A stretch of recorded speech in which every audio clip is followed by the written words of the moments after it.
Hello, and welcome to I Know Dino, the Big Dinosaur Podcast, where we cover news, interviews, and discussions of all things dinosaur. Hello and welcome to I Know Dino. I'm Garrett. And I'm Sabrina. And today's episode is brought to you by Trx Dinosaurs. They have innovative puppets, animatronics, and posable sculptures, mixing up the order. And you can order them or find out more at trxdinosaurs.com or on their Instagram at trxdinosaurs. This week we have an interview with Ansley. We have Dinosaur of the Day, Archaeornithomimus, and we have a bunch of dinosaur news. But first, as always, we would like to thank some of our Stegosaurus patrons. And this week we would like to thank Chris, Nicholas, Blaze Campbell, Trent Carbajal, Stefan, Nutmeg, Taya, and Glenn Liddell. Yeah, thank you so much. We really appreciate all of your support. And to celebrate, well, the fact that Jurassic World Fallen Kingdom is coming out so soon, and also because we love our patrons, we've created some bonus content we'll be releasing. Well, the first one is today to go along with today's episode, but every week from now until Jurassic World Fallen Kingdom comes out, we'll be releasing bonus episodes on our Patreon featuring the dinosaurs that appear in Jurassic Park and Jurassic World. Yeah, just like we're going through some of the dinosaurs of the day that we haven't covered from Jurassic World and Jurassic Park, we're going back and looking at the ones that we have covered, going all the way back to episode 1, actually.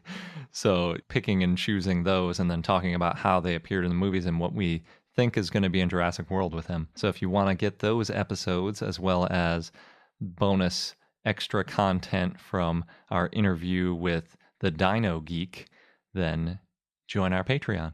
And if you're already a patron, thank you very much. Yes. So you can check out our page at patreon.com/iknowdino. Jumping right into the news.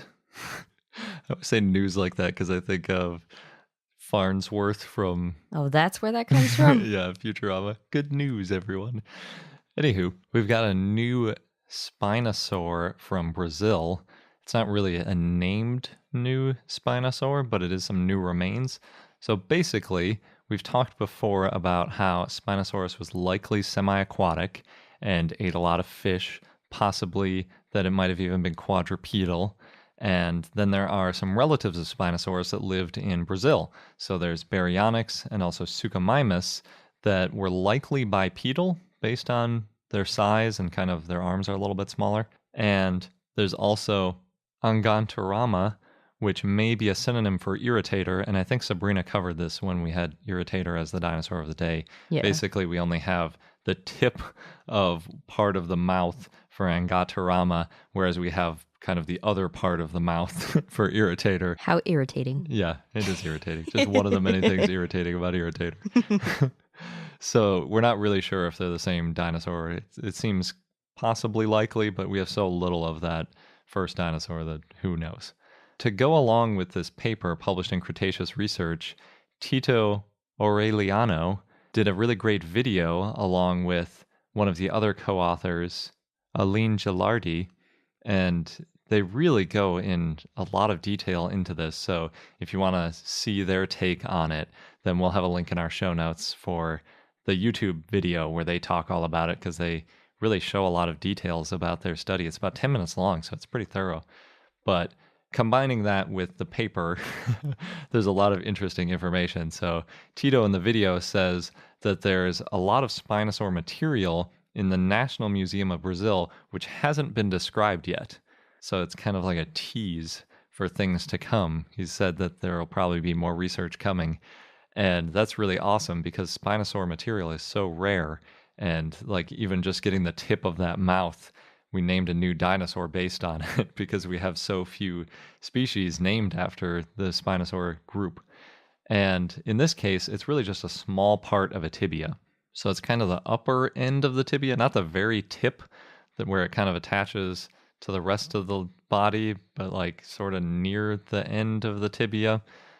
Not really any exciting part of bone. Like if you found this of a hadrosaur, no one would care. They might just even leave it in the field because it's so unexciting. But for Spinosaurs, since they're so rare, it's still an incredibly important bone.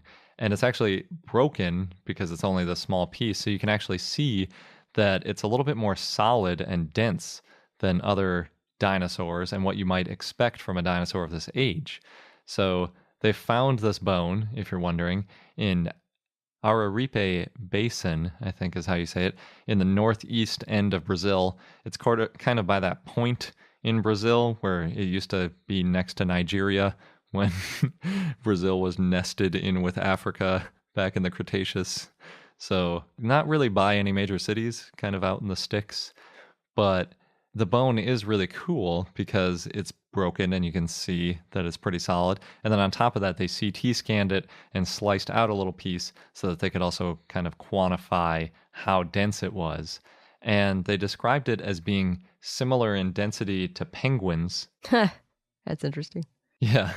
And they said it's actually really common when you have animals that go from land back into the water, because we know all animals at one point came from the water to land. But then when they went back, most of the animals on land kind of have a little bit of hollowness to the bones because it's advantageous to be light. When you're in the water, it doesn't really matter because of the way buoyancy works and the water kind of offsets it. You want to actually be a little bit heavier so you kind of sit down in the water. You're not constantly bobbing up to the surface unless you're like a duck or something. So in the case of a lot of these animals like manatees or spinosaurs, it turns out, they evolve denser bones so that they can kind of sit in the water a little bit easier, and it prevents them from floating. And there's actually a fancy word for this. It's called osteosclerosis. Oh. Sounds like osteoporosis. I was just, or scoliosis, Yeah. like a mix of the two. Yeah, but it's osteosclerosis. That's the densening of bones, I guess, or removing that kind of hollow chamber that's in the center of bones. And we have this too. It's full of bone marrow, but that's still a lot lighter than regular dense bone tissue would be. So the reason this is important is Tito says that these spinosaurs could have waded out into shallow water in order to catch fish rather than just catching them from the shore. And that's typically how we see spinosaurs depicted. You see them kind of sitting on the shore with their head out into the water and their nostrils possibly above it, and then waiting for a fish to swim through their jaws and then clomping down and swallowing the fish. But they're saying that since the bones are dense, they might have been able to wade out at least into shallow water. They're not thinking that they were swimming out in the open ocean, competing with mosasaurs or anything like that, but maybe in a river or on the edge of a lake or maybe even the edge of the sea, I guess, wading out a little bit and then getting fish that way rather than just staying purely on the shore.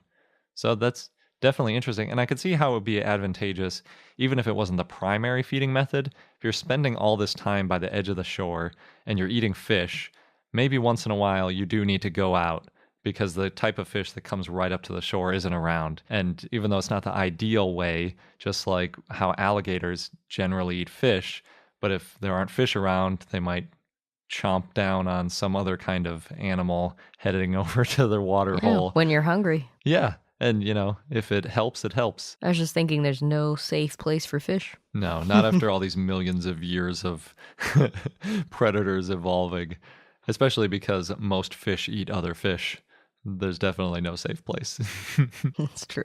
So on top of that, on top of them heading out into shallow water, there's a couple other interesting things about LPPPV0042, which is the name of this dinosaur officially.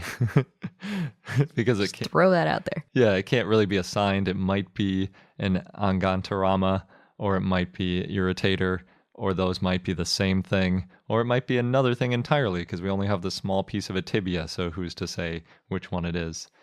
But they estimate that the animal was at about 10 meters or 30 feet long when it died, which is pretty sizable for a dinosaur, although it was still a subadult, which means that it was still growing, and an adult might have been as big as Spinosaurus, which likely would have made it the apex predator of the area. So that's pretty awesome.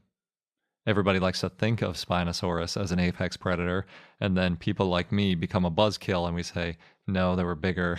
No. Or at least almost as big theropods on land at the time. And, you know, if they ever got into some kind of battle, Spinosaurus would have lost. Unless it was in water. Yeah, but even in water, I don't know. If you're fighting another thing with legs and a head. But in this case, there doesn't appear to be any other huge dinosaurs that were on land, so it may have been an apex predator. We don't know. And also, being likely an irritator, it appeared about 10 million years before Spinosaurus, which led to a lot of talk about how this is the earliest evidence of bones becoming more dense in the Spinosaur lineage, at least. And in the video, they also said that they want to look at older specimens to see when these denser bones appeared exactly. Is 10 million years as early as they showed up, or did they show up even earlier? We don't know. We got to find more bones.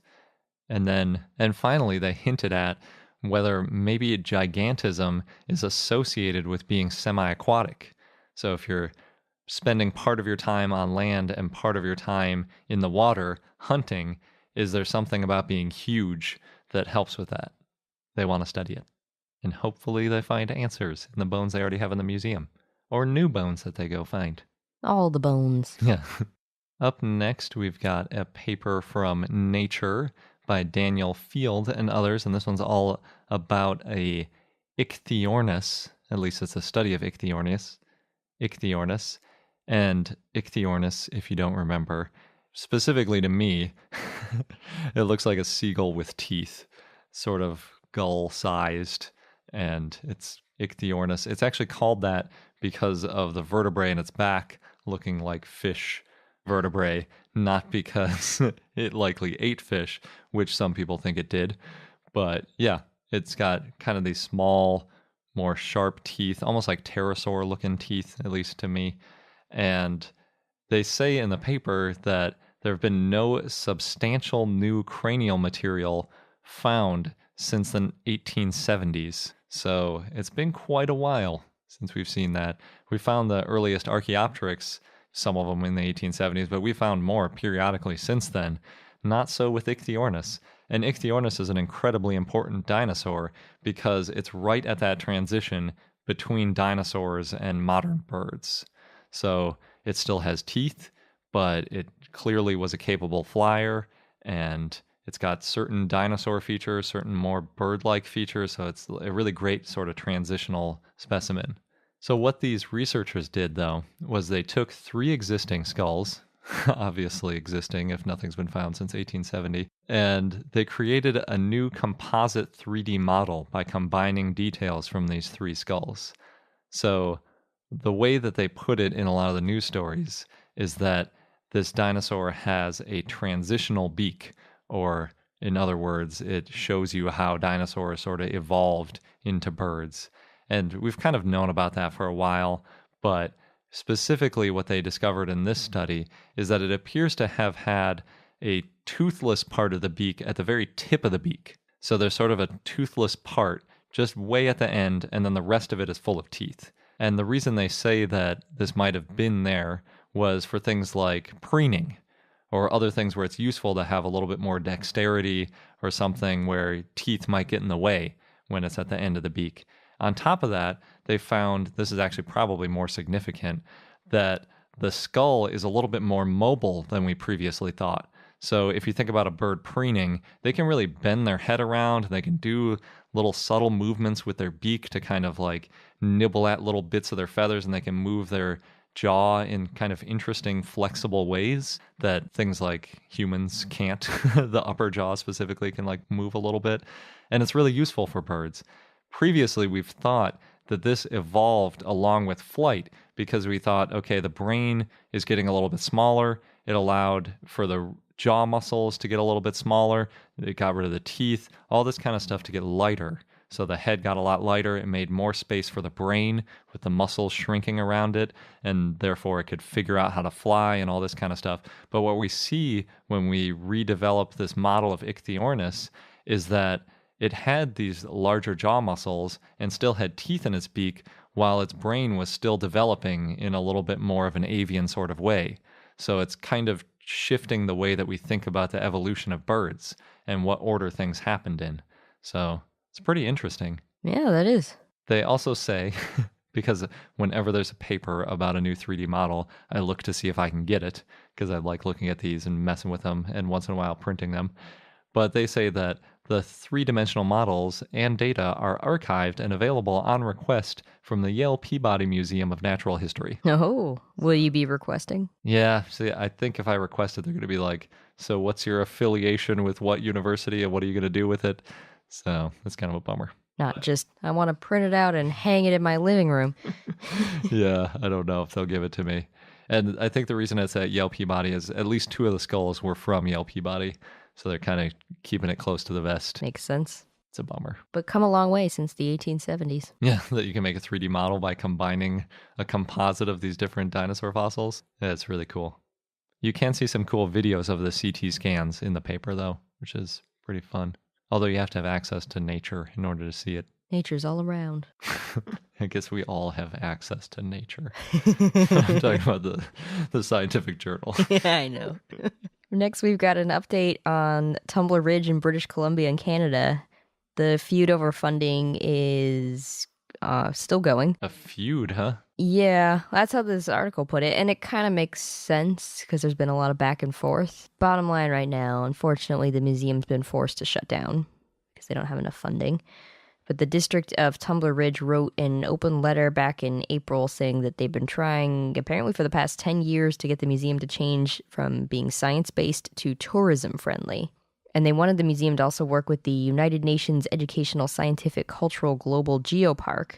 And I guess that didn't work out, and the museum was more science-focused, which I guess I could see both sides. Yeah, it is kind of a fine line because you've got things with zero science, but have, like big animatronics and stuff like that that are exciting for visitors. And then you've got things on the other end where they basically have very little space for visitors, but they're doing all kind of research. A lot of times that's more like universities have that kind of museum going. So I guess really it makes sense that the city wants them to make it more tourism friendly because that's where they get their money from.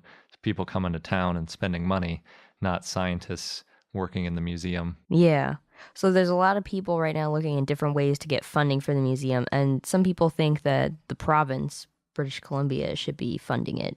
So we'll see what happens. Yeah, I mean, there's always that battle over who pays. Yeah, that's true. Although in Canada, it seems like it's a little bit easier to get funding than in the U.S., so hopefully they can work it out. Yeah, hopefully the museum's not closed for too long. Next, we just want to give a quick shout out. Dr. Mary Higby Schweitzer, who's a professor at North Carolina State University, and we've definitely talked about her and her work before. She's getting an award of excellence in paleontology from the Canadian Fossil Discovery Center in Morden. Nice. Very cool. Congratulations. In less happy news, in Utah at Red Fleet State Park, visitors had been throwing pieces of dinosaur tracks into a nearby lake. Yeah, it sounds like they don't realize they're dinosaur tracks. They're just looking for rocks to throw.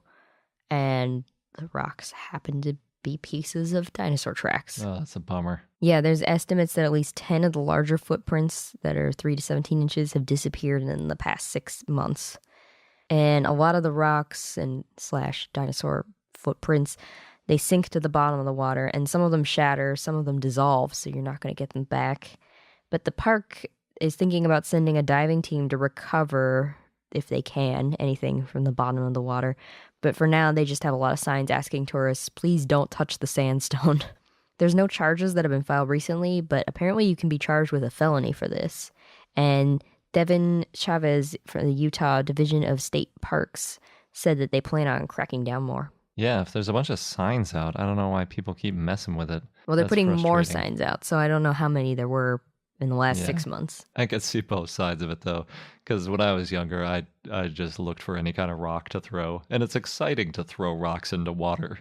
It makes a big splash. The bigger the rock, the better. It's just you can't get it back. Dinosaur footprints, yeah. They're probably pretty weathered, too, if they're broken apart that easily and easy to throw and all that kind of stuff. But yeah, that's a bummer. That's why it's nice to have better signage and things like that. Definitely. In Bangkok, recently there was a fire at a closed dinosaur theme park, so it's good nobody was hurt. It started from sparks from a welding torch, and it was an accident due to demolition work. So actually that dinosaur park, Dinosaur Planet, has been closed since April 2016 after a fire destroyed a Ferris wheel cabin. And so now they're demolishing it so that they can build a new shopping mall. Okay. So there was a fire due to demolition Yeah. of the dinosaur park. Yes, which had to shut down because of a different fire. I see. So it sounds like a very flammable dinosaur park. It's probably good to get it out of there. Yeah, that's a good point. On May 19th, the Royal Gorge Experience will have a Stegomania event from 1 to 3 p.m. Yeah, that's a good name, Stegomania. They're welcoming their new Stegosaurus display. You might remember the Royal Gorge Experience because of their animatronic T-Rex that, well, speaking of fires, went up in flames from an electrical fire this past March. We talked about the video. It's very apocalyptic looking. Yeah, it's a fun one. Yeah, well, it probably wasn't fun if you were there. They had fun with it sounded like, though. Oh, that's true. They do. They were joking about it because no one was hurt, so that's good. Yeah.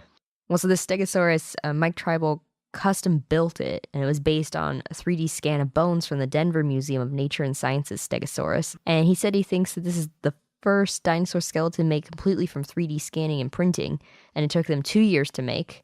And now Stegomania will have a presentation on the whole creation process. Cool. Yeah. They're also going to have a presentation for kids and Stegosaurus-themed crafts and giveaways. Oh, and the museum has also ordered a replacement animatronic T-Rex. I hope they make it more realistic. It's a good opportunity. That's true. It sounds like that's what they're interested in based on the Stegosaurus. Yeah. Yeah. At first I was thinking that the Stegosaurus was just a replacement for the T-Rex because now you've obviously got some space, but they've been working on it for 2 years, so. Yeah. Wonder what they'll get next. I mean, after the T-Rex. On May 26th, Pangea Land of Dinosaurs in Arizona is hosting their first Jurassic Fight Night at 6:30 p.m. That's also a good name. It's got a nice ring to it. Jurassic Fight Night. Sounds like a fight club. It is, basically. What? Yeah, it's dinosaurs in a boxing ring. There's going to be 3 fights. They're 2-minute rounds each, and 3 rounds. What is 3 this? 2-minute rounds. Yeah.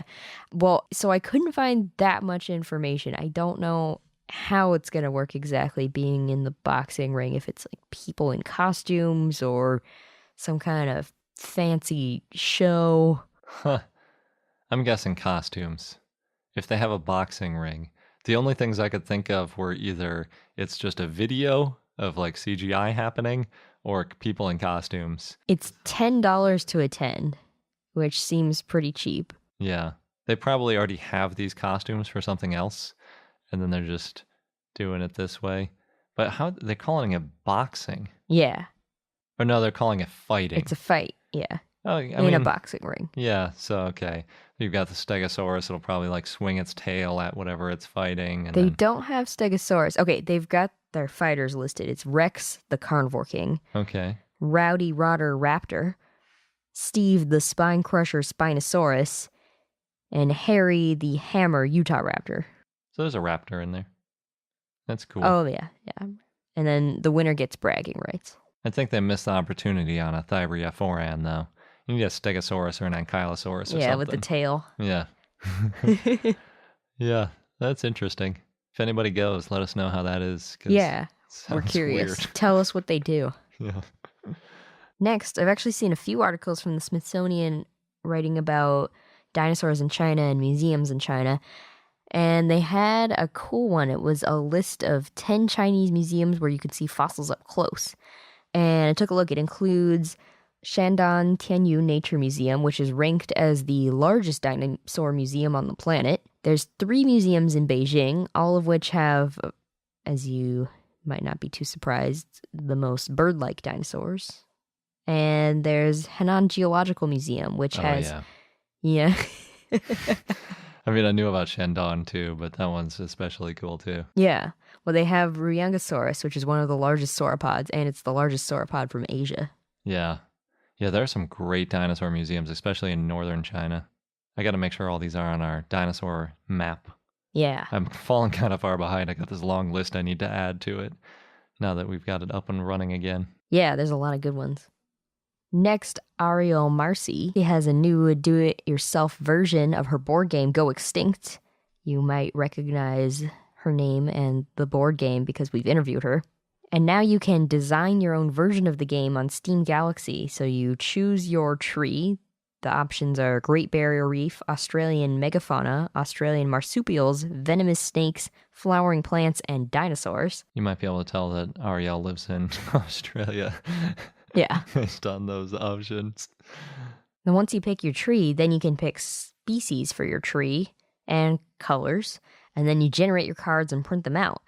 And examples of species include Thunderbird or Demon Duck of Doom for the dinosaur bird group. Yeah. They've got fun names. I think they also have the scientific name, but then they've created these fun names for the kids. Cool. And the artwork's by paleontologist Anthony Remilio, so it's pretty accurate. And next, we have some potential spoilers for the new Jurassic World movie. They are spoilers. Not just potential spoilers. For Jurassic World Fallen Kingdom as well as Jurassic World 3. It's pretty great that there's at least one new thing each week. Yeah. So Colin Trevorrow gave an update on Jurassic World 3 and how it does not include hybrid dinosaurs. And it took me a minute of reading that, where I was thinking, like, of course it does, because there's the Indoraptor that's coming out in Jurassic World Fallen Kingdom. But then it's like, oh, wait, Jurassic World 3, that movie that's not coming out until June 11th, 2021. But Colin's directing the film. And instead of having hybrid dinosaurs, he said they'll be getting, quote, a little back into the paleontological wild animal true dinosaur nature of all of it, end quote. Awesome. Yeah. He also said, quote, if I could contextualize each film, I would say Jurassic World was an action adventure, Fallen Kingdom is kind of a horror suspense film, and Jurassic World 3 will be a science thriller in the same way that Jurassic Park was, end quote. Cool. Yeah. Which makes me think it'll be more scientifically accurate, too. Yeah, that's great. I would definitely say that those are pretty accurate depictions. And if you had to depict the first three, I would say that Jurassic Park 3 was the most action-adventure-y. So it's surprising that they didn't go for a more scientific one for the first one, since that's Jurassic World was kind of a recreation of Jurassic Park, which was obviously the most scientific. Oh, I see. Maybe it was to build up more excitement for the new series. Yeah. But Jurassic Park 3 was so unpopular, and it was basically just an action movie, so it's interesting. Although The Lost World is pretty action-adventure-y, too. I'm excited. Were. Yeah. Of those three types, the science is probably my favorite, but horror is also great. So these next two should be really good.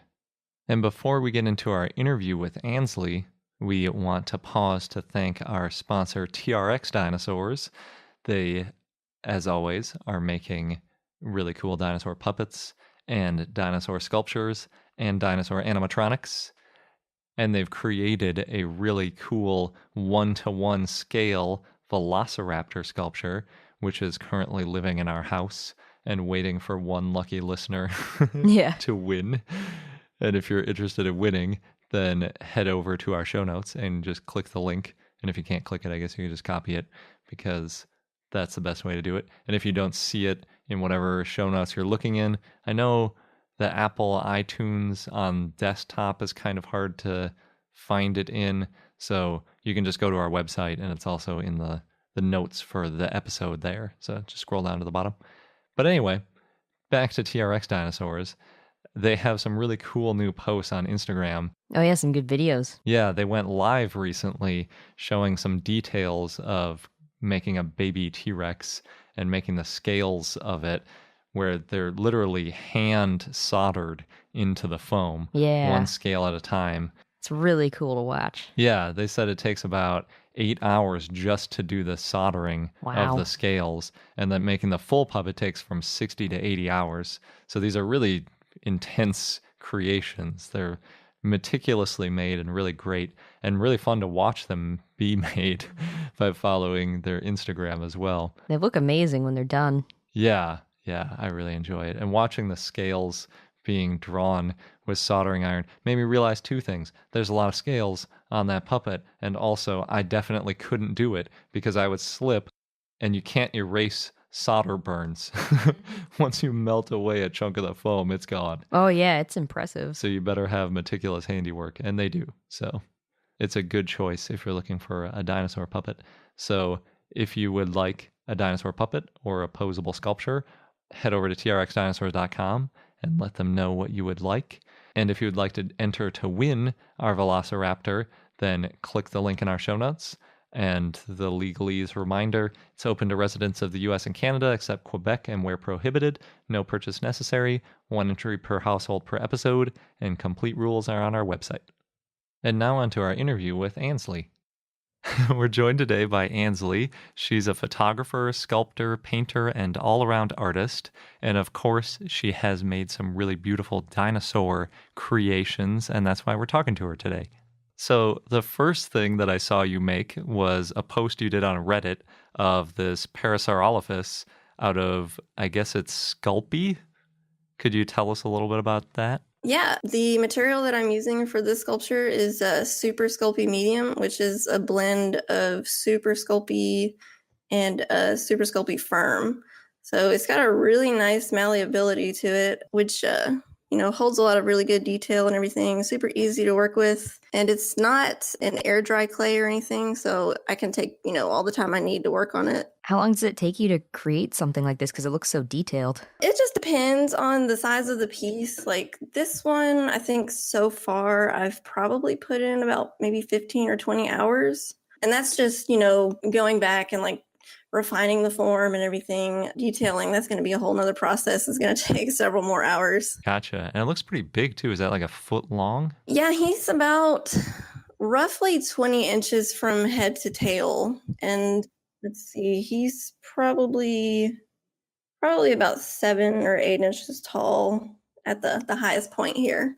Cool. How'd you pick Parasaurolophus to sculpt? Honestly, it's one of the most commonly known dinosaurs, and I'm just, a huge nerd for some of the staples, like Tyrannosaurus and Stegosaurus and all that. I just really love like the crazy headgear that they've got, and it's, just super weird dinosaurs have always like really intrigued me. Yeah, they are weird. So did you it's really realistic. Did you study how dinosaurs move or anything in order to get into making an accurate sculpture? Yeah, I've pretty much just been scouring the internet for, the most accurate references I can find. I'm also involved in a paleo art group on Facebook that has a lot of, more experienced artists who have been giving me a lot of advice. So anytime I'm kind of stumped on something or I'm not really sure if I'm fleshing them out correctly, I just kind of pose a question there and people will give me their input. Yeah, that's really helpful. Yeah, so I've actually made a lot of corrections just based on their advice. So it's been really helpful. Nice. And then I think you answered somebody on Reddit when they were asking how you made it. And it's actually several layers. You've got wire and a bunch of other stuff. How'd you come up with that style? Is it kind of standard, or is that something you decided to do? That's actually pretty standard. When you're making a sculpture, especially with a polymer clay like this, you want to make an inner armature. And this is basically your foundation to build on. Polymer clay too, you can only make it so thick or it won't bake properly. So you have to have something to bulk it out. So that's basically what the armature is. It's also, it's made with a Vez epoxy sculpt, which is epoxy clay that hardens like concrete. And that one is air dry. So I use that as my base and build, with polymer clay over top of that. And it's really, really sturdy. Oh, cool. So you do a rough outline of its body shape, and then you do all the detail and the sculpey stuff? Yeah, sometimes I do a sketch or something, just, the general shape, and then cut my wire to the right specifications, attach everything together, and then start filling it out. Nice. You also had that really awesome looking Spinosaurus bust. Was that a similar process for that one? Not for that one. That one was done with monster clay, which is an oil-based clay, which is a reusable material. So I basically made that one specifically for mold making and casting. So I actually did make several copies of that one. And then once I finished making the copies, that piece was destroyed. Interesting. Is that just so that people know that they got a limited edition one? Not necessarily. Honestly, when you use monster clay and make a mold, a lot of times it's going to get destroyed anyway. So yeah, once you pull it out of the mold, it's pretty much ruined. Gotcha. That's cool. How many copies of that Spinosaurus did you make? I believe I made 15, which honestly I actually still have all of those because I had planned on taking them to some shows, but then didn't end up being able to go. So yeah, that looks really cool. Is your artwork pretty much all primarily about dinosaurs? No, honestly, for probably the majority of, I guess, my artistic interest or career has been fantasy based, but dinosaurs have always been like a special interest to me. It's only been relatively recently that I've pretty much been focusing a lot of my sculpture work, especially on just dinosaurs. Honestly, I feel like they're better than any sort of mythological creature because they actually existed, you know? They do have their quirks. Right. You got all the creativity just right there in nature, so. Yeah, that's really cool. How do you paint some of these? I'm looking at a Stegosaurus that you made, and it's like really colorful. Did you paint all that by hand? Yeah, I'd honestly just use acrylic craft paints. Oh, okay. That piece is actually really old. I've gotten a little bit better since that one. I like it. Yeah. I also really like the Diplodocus you did. It kind of reminds me of a coral snake or something, the way it's like red and it's got these black vertical stripes down its tail. Yeah. Oh, yeah. That was one of my miniatures. So I think that one was, only like maybe 4 or 5 inches. Oh, nice. Yeah, it's pretty small. Are those harder to do? Honestly, no, not really. You know, obviously a lot less time goes into a smaller piece than something bigger. Back then, too, that one is also an older piece. Like, I wasn't really paying too much attention to anatomical correctness or anything. So that's why I'm like, ooh, don't look at those. Yeah, they look pretty accurate, though. There's like a very wide range from like the hyper realistic ones to the ones that are just like, they look like they were made in the 40s and nothing has been updated. And yours are pretty close to modern, maybe there's some subtle things you could change, but they're pretty good. I like them. Thank you. I especially like your Parasaurolophus, but like you said, you've been working with like paleo artists on that one. So that's like your new gold standard, it sounds like. Yeah.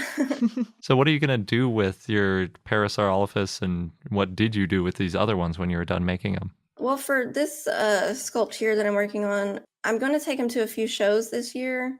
And then after that, if somebody's interested in buying him, I'll probably sell him. I like to keep them for a little while because they're kind of like babies. Mm-hmm. You want to kind of show them off for a little while, and then, But yeah, the smaller ones, I actually don't have anymore. Those ones got sold. Gotcha.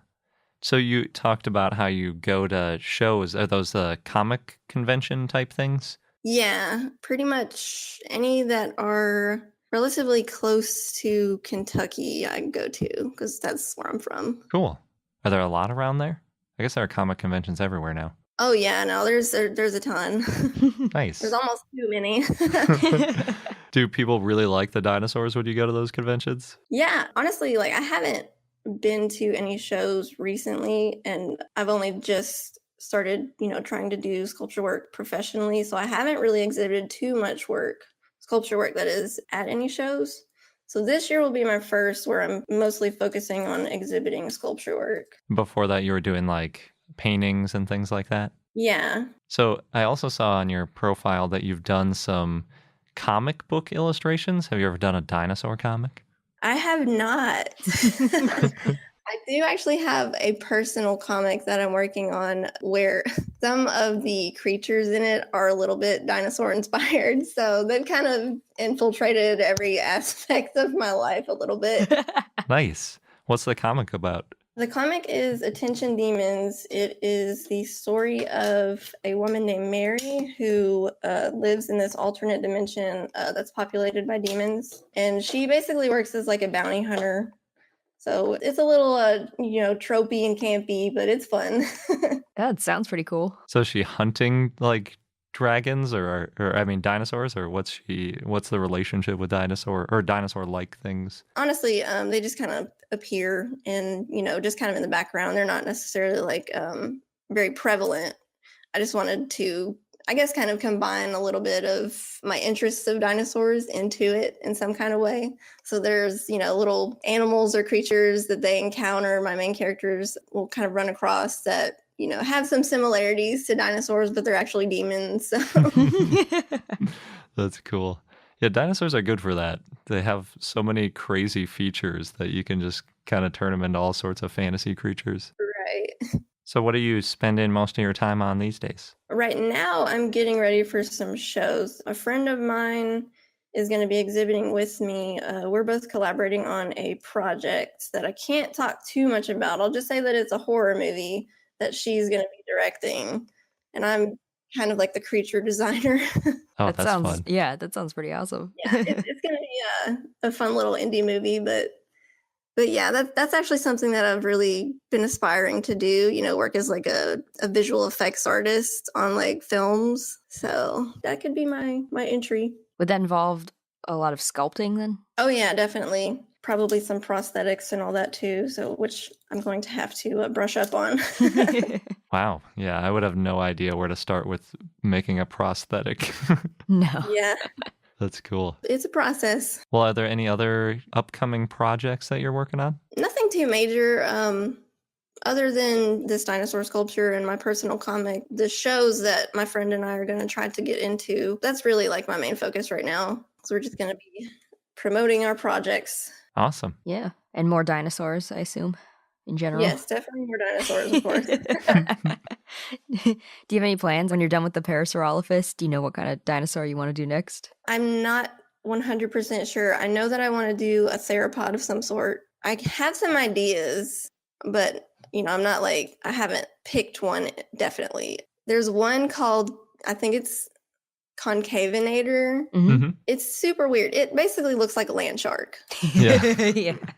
That's This true. weird sail on his back, or it's actually just, it almost looks like a little dorsal fin. It does, yeah. It's kind of crazy. Have you ever repeated dinosaurs, or are you always looking for something new and new kinds of crazy to tackle? I try to do a different dinosaur each time, unless, somebody approaches me and they want a commission of something that maybe I've done in the past, and, that's a different scenario. But yeah, generally I try to not do the same thing twice. Gotcha. Cool. And how do you find your inspiration? Concavinator is awesome and cool and looks really weird, but how did you first decide, you I don't know, going through descriptions or something and something jumps out at you like, I want to do that weird one? Generally, I just look up a list of dinosaurs and I'm like, all right, who's got the weirdest name here? I like that approach. Yeah. And then, do a little bit of research and learn about them. And the thing about it is, I love that there's just so much information out there about dinosaurs that you're not going to run out of any good material. Yeah. It's all really inspiring. Yeah. I was thinking the connection, because you've got some horror type stuff going. And I saw one sculpture you made of a marine reptile eating an ichthyosaur or something. Oh, yeah. Have you thought about doing a dinosaur related tableau like that? Maybe horror themed or something? Or just, yeah, one attacking another one, or a more diorama style? Yeah, I actually have. I did a tiny one with a Torosaurus and an Oviraptor. I think that's on my Instagram somewhere. But yeah, basically the Oviraptor is kind of coming in and trying to take this Torosaurus's eggs, and she's not having it. So... Or Oviraptor always getting a bad rap. Yeah. But yeah, I would like to do a diorama. I think somebody on Reddit had actually asked me to do something like that, or if I'd be interested in doing a project like that. And definitely, for sure, I think that would be an interesting action scene to kind of capture. Yeah. How long have you been working on dinosaurs? My interest in them is, I think as it is with pretty much anybody else, it started with childhood. You go to, I think I was 5 or 6 when Jurassic Park came out, and that was it for me. Now, Jurassic World, on the other hand, I'm not too keen on. The first one, at least, was decent, but that actually, kind of fueled my passion. I didn't really start seriously creating dinosaur art until, honestly, just a few years ago. I guess my skill sets had pretty much changed because I, started dabbling in sculpture work, and that's when I really wanted to explore my abilities with creating my own dinosaurs. I've always been fascinated with dinosaur sculptures and everything, and now I kind of feel like I'm at the level where I can make my own, and that's really cool. Yeah. Yeah, that is cool. Yeah, just looking at these pictures, they're amazing. Thank you. you. Yeah, for sure. Keep up the great work. Thank you. Awesome. Well, where should people go if they want to see more of your work? Let's see. I've got my Facebook page at Art by Ans, and then my Instagram at McDansley, which that one's kind of like a hodgepodge of, personal pictures and sometimes art. So if you can wade through the cat photos, there's some good stuff in there. Nice. Cool. That's a good mix to have. Yeah. Yeah. Well, thanks so much for taking the time to talk to us. It was really cool to hear about all your sculptures and your new projects. Well, thank you. Thank you guys for having me on. Thanks, Ansley. That was a really great interview. And she has finished her Parasaurolophus Sculpt. It looks really great. It's fully painted. It's got some wounds that she added to it. It recently got into a battle, and she's hinting at maybe she's going to make a predator. I don't know. Maybe they would work together. You could see the one that just attacked it. I don't know. But yeah, definitely check out her work because these dinosaur sculptures are amazing. And it's crazy to me that she just recently switched over to dinosaurs because Oh, yeah, that's true. they look like somebody who's been working on paleo art for a long time. Yeah, thanks again, Ansley. And now on to our dinosaur of the day, Archaeornithomimus. If you've been following along for the last few weeks, you will know that this is a dinosaur that appears in the Jurassic World, Jurassic Park series, because we're covering those for the next few weeks until Jurassic World Fallen Kingdom comes out. Claire mentions Archaeornithomimus to Owen in Jurassic World, so it's very brief. It was an ornithomimosaur that lived in the Cretaceous in what is now Inner Mongolia in the Iren Dabasu Formation. It was found in 1923 during an American Museum of Natural History expedition led by Roy Chapman Andrews, and they found theropod remains in 3 quarries. They found several individuals, though not much of the skull.